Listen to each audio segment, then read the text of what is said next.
Hello दोस्तों, नमस्कार। आज मैं आपके लिए लेकर आई हूँ एक बहुत ही अच्छी प्यारी सी मोटिवेशनल कहानी। चलिए हम अपनी कहानी स्टार्ट करते हैं। एक गांव में एक जवान लड़का रहता था। वह अपने आलसपन और काम चोरी के लिए मशहूर था। सभी गांववासी उसे आलसी कहकर बुलाते थे, क्योंकि वह पूरे दिन एक पेड़ के नीचे पड़ा रहता और सोचता रहता कि मुझे फ्यूचर में क्या बनना है, और वह ऐसे ही सपने देखता रहता। इसी प्रकार उसके दिन व दिन आलस में गुजर रहे थे।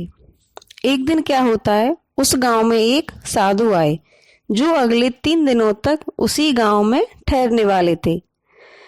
वो दिन भर लोगों से चंदा लेते और लोगों को उपदेश देते, और रात में गांव के बाहर मंदिर में आराम करते।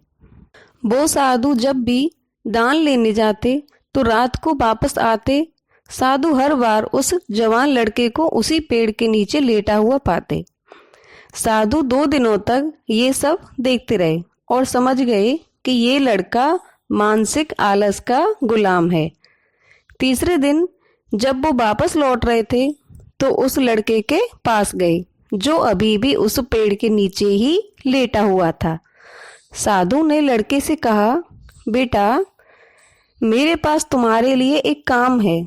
मैं सोचता हूँ कि तुम उस पहाड़ी की चोटी तक जाओ और वहां से मेरे लिए एक पंख लेकर आओ।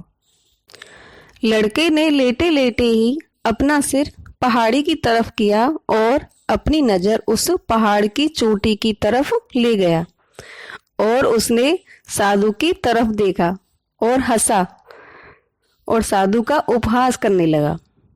उपहास करते हुए बोला, ये असंभव है। मैं उस पहाड़ी के ऊपर तक नहीं जा सकता, क्योंकि मैं तो बहुत आलसी हूँ। साधु ने मुस्कुराते हुए कहा, अरे, मुझे जिस पंख की तलाश है वो इस पहाड़ी के शिखर पर भी नहीं मिलेगा। वो तो इस पहाड़ी के दूसरे तरफ एक गुफा है, उसके अंदर मिलेगा, जिसके लिए इस पहाड़ी के शिखर तक चढ़कर फिर नीचे उतरना होगा। लेकिन वो कोई साधारण पंख नहीं है। वो ऐसा पंख है जिसे तुमने कभी देखा ही नहीं होगा। वो पंख एक रेयर लेकिन सुंदर पंख है जो रोशनी बिखेरती है। वो एक ऐसी पंख है जो कि बहुत ही सुंदर है और रोशनी बिखरती है। इस तरह की पंख हर जगह नहीं मिलती। साधु की इन बातों से उस लड़के के अंदर एक्साइटमेंट बढ़ी। उसको जिज्ञासा बढ़ी कि ये ऐसा कैसा पंख है, मुझे फिर तो इसको देखना चाहिए, क्योंकि उसने आज से पहले ऐसे पंख के बारे में कभी सुना ही नहीं था। ऐसे रोमांचक सफर के बारे में सुनकर वो अंदर ही अंदर जिज्ञासु हो गया। इसलिए उसने साधु के चुनौती दी थी। साधु ने वो उसने कबूल कर ली और वह पहाड़ी की तरफ चल पड़ा। लेकिन चढ़ाई बहुत ही लंबी और मुश्किल थी। जल्द ही लड़के के शरीर का जो जितना भी जोश था वो कम पड़ने लगा और वह धीरे धीरे थकान महसूस करने लगा। उसकी सांस भी फूलने लगी और उसको पसीना भी आने लगा। लेकिन फिर भी उसने चलना जारी रखा। वो जैसे जैसे ऊपर की ओर चढ़ता गया उसे खुशी महसूस होने लगी, जिसे उसने आज से पहले कभी महसूस नहीं किया था। किसे? जो उसको उस पहाड़ी पर चढ़ते टाइम खुशी महसूस हो रही थी कि मैं इस पहाड़ी पर चढ़ के जाऊंगा, इतना मैं चढ़कर आ गया हूं और फिर मुझे वो पंख मिलेगा। आखिरकार जब वो कड़ी मेहनत और लंबी कोशिशों के बाद पहाड़ी के शिखर पर पहुंचा तो वो पूरे तरीके से थककर चूर हो चुका था। लेकिन वह बहुत खुश था। उससे अंदर से आत्म संतुष्टि का एहसास हो रहा था।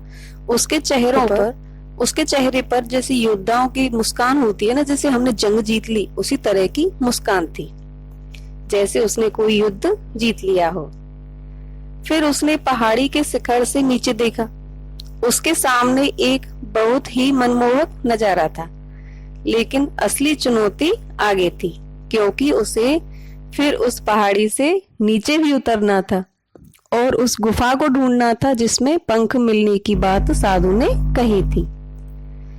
अब नीचे उतरना तो बहुत ही ज्यादा मुश्किल और खतरनाक था, क्योंकि जो पहाड़ी का ढलान था वह भी बहुत गहरा था।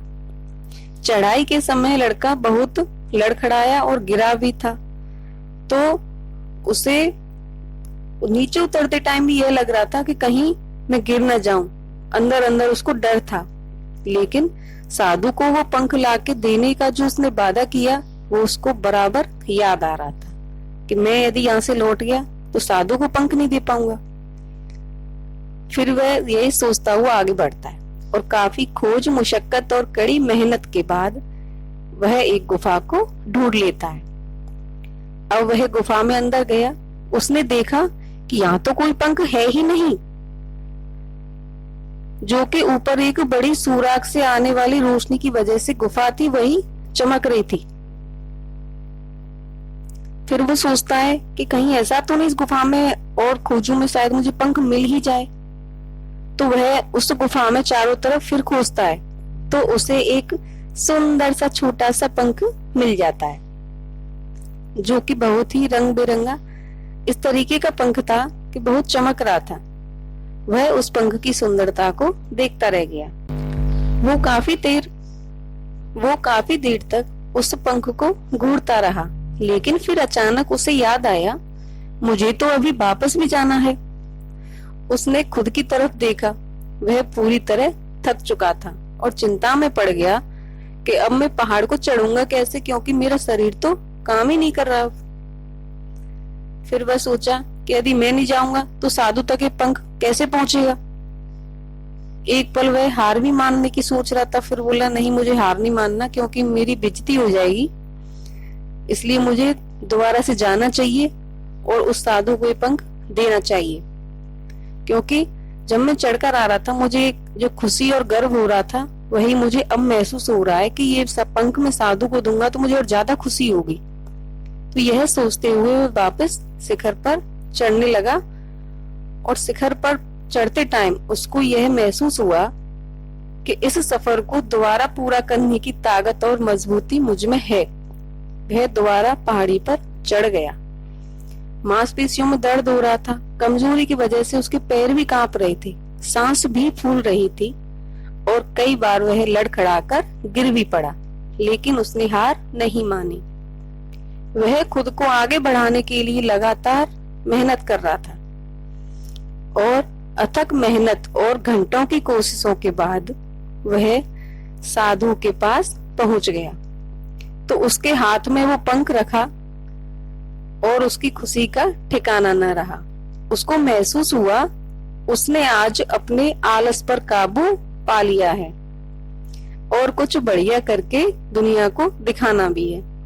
उसके चेहरे पर इतनी खुशी और संतुष्टि का भाव देखकर साधु मुस्कुराए और बोले, बहुत बढ़िया मेरे बच्चे, आज तुमने जीवन का बहुत ही महत्वपूर्ण सबक सीखा है कि आलस कोई ऐसी चीज नहीं है जिसे स्वीकार कर लिया जाए, बल्कि आलस तो एक चुनौती है जिसे दूर करना होगा।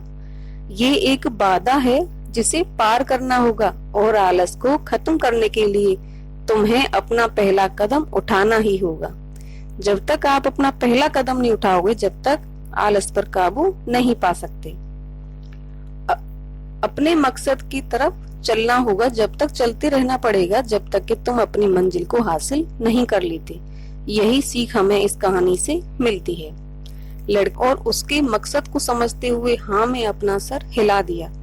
आज उसे एहसास हुआ कि वो हमेशा ही बड़ी और महान चीजें करने के काबिल था, लेकिन उसके आलस ने उसे हमेशा रोके रखा। अब वो जानता था कि उसके पास अपने रास्ते में आने वाली किसी भी बाधा को दूर करने की ताकत और मजबूती है। वह जो सोचता है अपनी फ्यूचर के लिए वह कर भी सकता है और वह निकल पड़ा अपना भविष्य बनाने के लिए। आलस पे काबू पाने के लिए खुद को चुनौती देना चाहिए, बड़ा सपना देखना चाहिए, फिर चाहे उस सपने को पूरा करने में कितना ही मुश्किल क्यों ना आए, हमें लगातार मानसिक और शारीरिक दोनों मेहनत करनी चाहिए। बाधाओं और असफलता के बाद मजबूत रहना चाहिए ताकि हम अपने जो हमारा लक्ष्य है उसको पा सकें। हम अपने लिए एक नियम बनाकर उस पर टिके रहकर अपने जो लाइफ के जो डेली रूटीन होता है उसको विकसित करना चाहिए, ताकि हम अपनी